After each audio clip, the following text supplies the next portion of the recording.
प्यारे दोस्तों, मुझे खुशी है कि हम लोग बहुत अच्छे से अपनी आलोचना को एक ऐसे स्तर तक पहुंचा रहे हैं जिससे समाज तक उस बात को कहने में हम सफल हो पाएँ जिसको कहने के लिए बहुत सारा समय खर्च करके भी लोग अपनी बात नहीं पहुंचा पाते हैं। साथ ही साथ हम लोगों के बीच में उम्मीद के साथी बनकर समाज को एक नई सोच देने के लिए दिन प्रतिदिन अग्रसर हो रहे हैं। हमारे साथ हल्के फुल्के कुछ पल बिताकर आपके जीवन में अगर थोड़ी सी निराशा से हट के उम्मीद की किरण दिखाई पड़े तो हमें अपने पर गौरव महसूस होगा। हमारी उम्मीद की कहानियाँ आपको कैसी लगीं और आप अपने इष्ट मित्रों के साथ मिलकर इसका कितना सदुपयोग कर पाए, ये तो आपके ही ऊपर है। परंतु हमने अपनी कक्षाओं में अध्ययन से लेकर अध्यापन से लेकर और हंसी ठिठोली के बीच में एक ऐसे माहौल की रचना की है जिसमें चर्चा और निंदा दोनों पर साथ साथ कार्य किया है। कोविड-19 के फेज में जबकि पूरा विश्व इस चीज़ से त्राहिमाम कर रहा है, हम लोग बच्चों को कैसे शिक्षा दिया जाए, बच्चों में नए टैलेंट को कैसे उभारा जाए और तो और उनको कैसे मुखर बनाया जाए, इस पे लगातार काम कर रहे हैं। हमें नहीं पता कि आप लोग अपनी पर्सनालिटी डेवलपमेंट के विभिन्न अवयवों पर काम करने के लिए कितने सीरियस हैं, लेकिन हम दृढ़ हैं कि हम आपकी जितनी भी अनलॉक पीरियड है उसके लॉक पीरियड को अनलॉक पीरियड में बदल के ही मानेंगे। हम लोगों ने मित्रों के साथ जो भी अपने अनुभव थे उसको भी समय समय पर आपके सामने प्रस्तुत किया। पर्सनालिटी डेवलपमेंट का जो सेमिनार 12 से लेकर 21 जुलाई के बीच में चल रहा है, वह कहीं न कहीं से आत्महत्या और पेरेंटिंग के ऊपर जो चर्चा छिड़ी थी उस पर विषय बनाकर इसको आगे बढ़ाने के लिए ही एक उद्यम के रूप में दिखाया गया। परंतु भारत में ऑनलाइन टीचिंग की नौटंकी करने वाले लोग और ऑनलाइन टीचिंग के माध्यम से अच्छी शिक्षा देने वालों के बीच में एक ज़ोरदार विमर्श का विषय बना हुआ है। लोग चाह रहे हैं कि ऑनलाइन शिक्षा तो मिले, लेकिन जो फीस माफ़ी का एक मुद्दा बना था उस पर भी समय रहते काम हो। हम लोग रेस्पेक्ट करते हैं एक दूसरे की परिश्रम की घड़ियों को, निश्चित रूप से हम समर्थन करते हैं, परंतु हम ये नहीं कहेंगे कि जो कुछ भी गुरु लोग सिखा रहे हैं उसमें पूरा का पूरा बच्चों के मानसिक स्तर पर पहुंच रहा है। इसलिए एक छोटी सी भेंट आपको हम करना चाहते हैं, उसके माध्यम से आप समझ पाएंगे कि समाज में किस तरह की चर्चा इस समय ऑनलाइन टीचिंग के लिए चल रही है।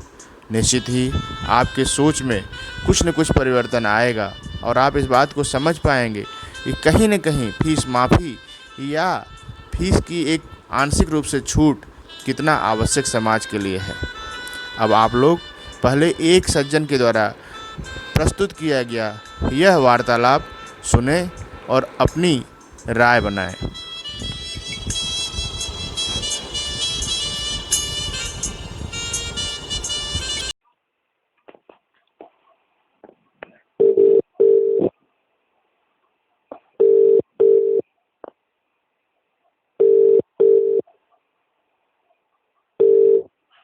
हेलो हेलो, बोलिए। क्या शिवानी मैडम बात कर रहे हैं जेवीएम स्कूल से?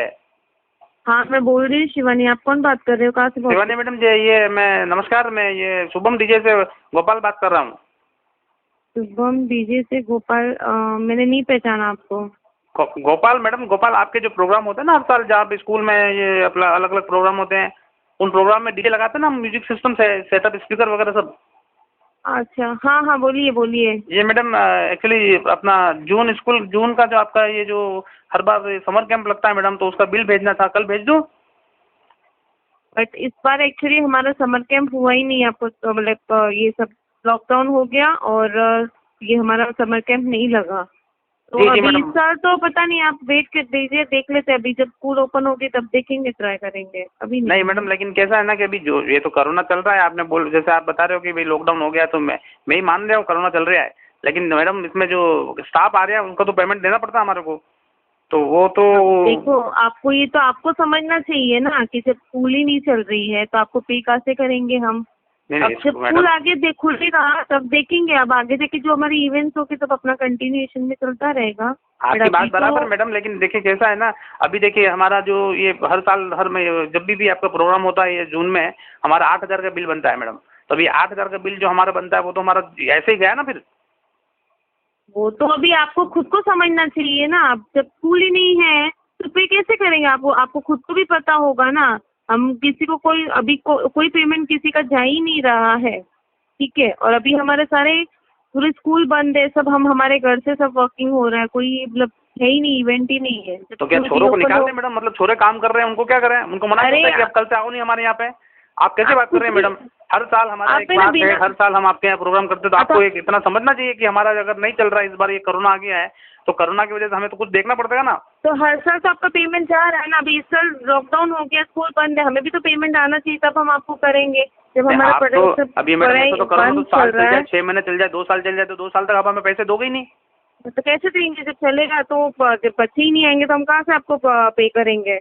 नहीं, बच्चे नहीं तो आएंगे आपको मैडम। तो अभी समझना जैसे चाहिए। अभी ये एक मिनट आप मैडम सुनिए, शिवानी मैडम मेरी बात सुनिए ध्यान से। अभी ये अगस्त आने वाला है, अगस्त में 15 अगस्त को हमारा डीजे जाता है, 12,000 का बिल बनता है। अभी ये 12,000 ये भी नहीं दोगे आप अगस्त के? स्कूल ही नहीं खोलेंगे तो कहाँ कहेगा 15 अगस्त। अरे मैडम जी, आप मतलब समझिए स्कूल ना आपकी नहीं हमारे- खुलेगी तो हम क्या बैठे रहेंगे? हम काम नहीं करें? हमारा देखो पैसा आप नहीं है है ना, हमारे पास। ठीक है, हमें आपसे आप नेक्स्ट टाइम से हमें डीजे लगवाने ही नहीं है, ठीक है। तो अरे हमारा कुछ ये तो कोई adjustment बात कर नहीं हो दीजिए। मैडम। नहीं आप नहीं नहीं कोई नहीं ये तो बात नहीं हो मैडम। नहीं, आपने ये आप है ना कुछ भी बोले जा रहे हो आप। क्यों कुछ भी ठीक है? बोले जा रहे हो? आप कुछ ही बोले जा रहे हो, कुछ भी नहीं मैडम। हमने क्या बोला? आप भी तो फीस मांग रहे हो हमारे से, वो क्या है? तो बच्चे जो उससे जा रहे हमारे हैं स्कूल बच्चों में, की आप ऑनलाइन बोल रहे हैं फीस दो, फीस भेजो। जब आपकी स्कूल ही नहीं खुली है, आप बोल रहे हो स्कूल नहीं खुली है, आप किस बात की फीस मांग रही हो? तो हमारे बच्चों का ऑनलाइन क्लासेस हम ले ही रहे हैं, हमारी हाँ, टीचर्स तो हम पढ़ा रही ऑनलाइन है डीजे उन्हें। बजा देंगे आपके यहाँ पे। आप बताओ, आप फोन लगाओ, मैं अभी डीजे बजाता हूँ इधर पीछे। ऑनलाइन डीजे थोड़ी बचता है। क्यों नहीं ऑनलाइन बजता मैडम? हम पढ़ाई बजा होती सकते है। हैं। आप बताओ, हम स्पीकर लगा देंगे यहाँ पे, लैपटॉप आप ऑन करो अपना लैपटॉप, हम डीजे बजाते हैं यहाँ पे भी। आप कुछ भी बोल रहे हो, नहीं, ठीक है। कुछ भी नहीं बोल रहे। एक मिनट रुकिए आप मैडम, सुनिए।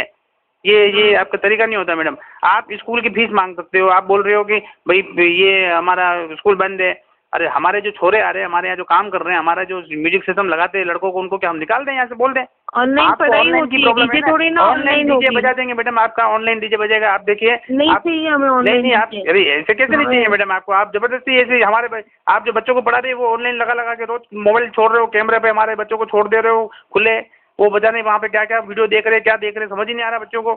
कभी देखे वो हम लगा के देते हैं उनका कुछ स्कूल नहीं, का हमारी वीडियो, टीचरें वो सब घुस जाते मेहनत किसी कर और रही वीडियो है। में। आप कुछ भी मत बोलिए और हमें आपका डीजे लगवाना ही नहीं है, ठीक है। कुछ मेरी भी बात होगा सुनिए हम मैडम। हमारा एडजस्टमेंट कर देंगे, ठीक है। नहीं मेरी सॉरी बात सुनिए आप मैडम, मैं सॉरी बिल भेज रहा हूँ कल, नहीं मैं बिल नहीं भेज रहा हूँ, नहीं नहीं। बिल भेज रहा हूँ मैं कल।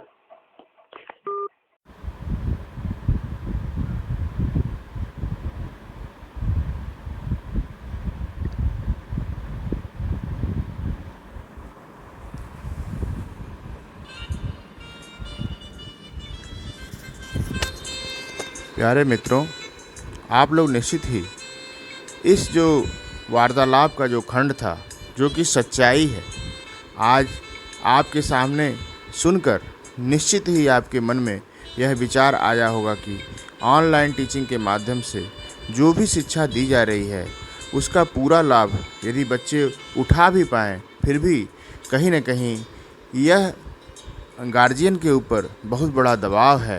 जो रोज़गार पहले से सड़कों पर निकल कर करके लोग कुछ आय व्यय कर ले रहे थे, उनके बच्चे भी अब पूरी तरह से अपने शिक्षा को प्राप्त करने के लिए आप लोगों की याचना पर ही निर्भर हैं।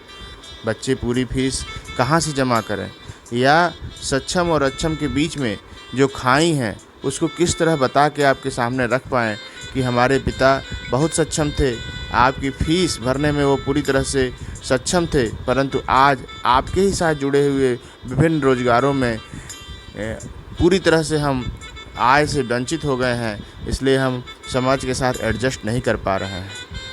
इस चढ़ा कढ़ी के खेल में आप कृपया बच्चों की पढ़ाई को उसका हिस्सा न बनाएं।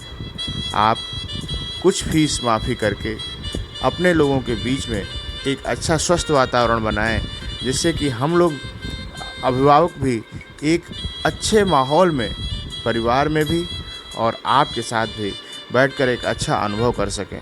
हमें खुशी है कि आप लोग अपने शिक्षा के माध्यम से हमारे बच्चों को शिक्षा दिए।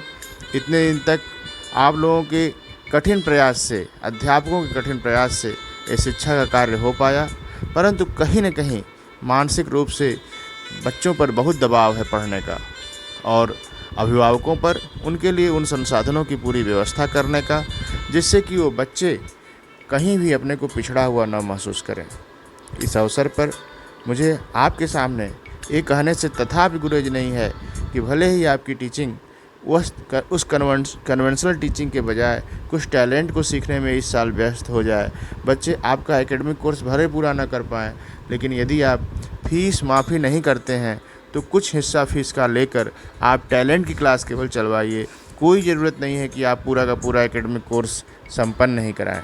वैसे ही उत्तर प्रदेश सरकार और सेंट्रल गवर्नमेंट ने अपने सिलेबस को 1/3 कम कर दिया है। सीधा सा मतलब है बच्चे टैलेंट सीखें, मनोविकारों से दूर रहें और आपके साथ एक परिवार जैसा वातावरण प्राप्त कर सकें। उसके लिए आपको और हमको मिलकर काम करना है। हमें खुशी है कि आप अभी तक हमारे इस प्रसंग को सुनकर अब तक अपने मन में विचार बना चुके होंगे कि निश्चित ही यदि आप और हम मिलकर एक स्वस्थ वातावरण बनाने की कोशिश करें तो बच्चों के मनोदशा और उनकी शिक्षा दोनों पे साथ साथ मिलकर हम लोग काम कर सकते हैं। इन्हीं शब्दों के साथ मैं आपको पुनः एक बार निवेदन करता हूँ कि बच्चे बहुत ही कोमल हैं। उनके गार्जियन के ऊपर एक इस तरह का फीस देने का दबाव बनाकर आप उनको चोर की तरह मत स्थिर करिए। जैसे आप डीजे वाले की बात सुनकर अभी तक ये नहीं सोच पाए कि क्या उसको पेमेंट करना चाहिए कि उसको मना कर देना चाहिए। इस तरह का मनोभाव हम लोगों के परिवार में भी, अभिभावकों के बीच में भी है। हाउ टू पेरेंट मी में आप लोग हमारे इस वीडियो को देखकर क्या सीखे मुझे नहीं पता, लेकिन मुझे अच्छी तरह पता है how to you get you back के लिए हमारे द्वारा चलाए गए ये प्रबंध आपको मनोनुकूल परिवर्तन जरूर लाएंगे। आपके परिवार में स्नेह और समन्वय का वातावरण लगातार बना रहे, उसके हम लोग अपने पारिवारिक संगोष्ठी के कार्यक्रम में भी आपको निमंत्रित करते हैं। हम लोग गाहे बगाहे कहीं न कहीं आपके ही परिवार के सदस्य हैं, तभी तो आपको अपने आलोचना और नव प्रयोगों के माध्यम से अपनी बात पहुंचाने में पूरी तरह से समर्थ हो पाए हैं। एक शिक्षक का परिवार हमेशा ही समाज को शिक्षा देने के लिए अग्रसर होता है। समाज में चाहे जैसी भी विपरीत परिस्थितियां आएँ, शिक्षक कभी भी समाज का साथ नहीं छोड़ता है। हमें आपसे उम्मीद है कि आप सभी लोग हम लोगों को भी अपने परिवार का सदस्य मानकर हम लोगों की गई आलोचना से रुष्ट नहीं होंगे और इस काम को पूरा अंत तक निभाएंगे। धन्यवाद। Power of gathering, educating and empowering एक सस्टेनेबल डेवलपमेंट के लिए बहुत बड़ा माध्यम है।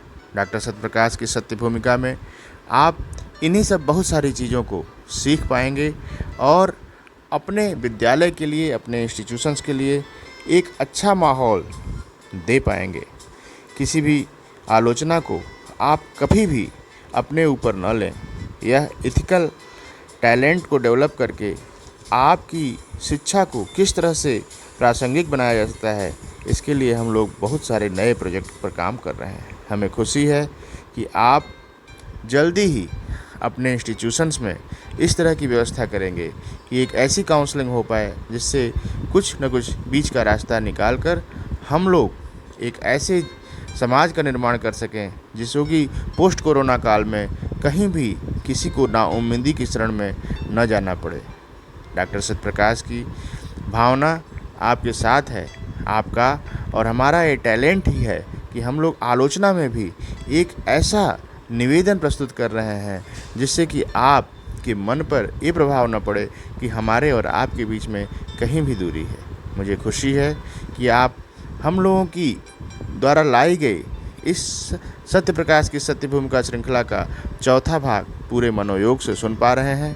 मुझे पूरा विश्वास है कि जब भी आपको मौका मिलेगा आप हमसे जुड़ेंगे, हम लोगों से बात करेंगे और कहीं न कहीं हम लोग मिलकर एक अच्छे समाज का निर्माण कर पाएंगे। इन्हीं शब्दों के साथ मैं आपको इस संगीत के साथ छोड़ता हूँ जिससे कि आप अपने ऊपर हम लोगों को जोड़ पाएँ।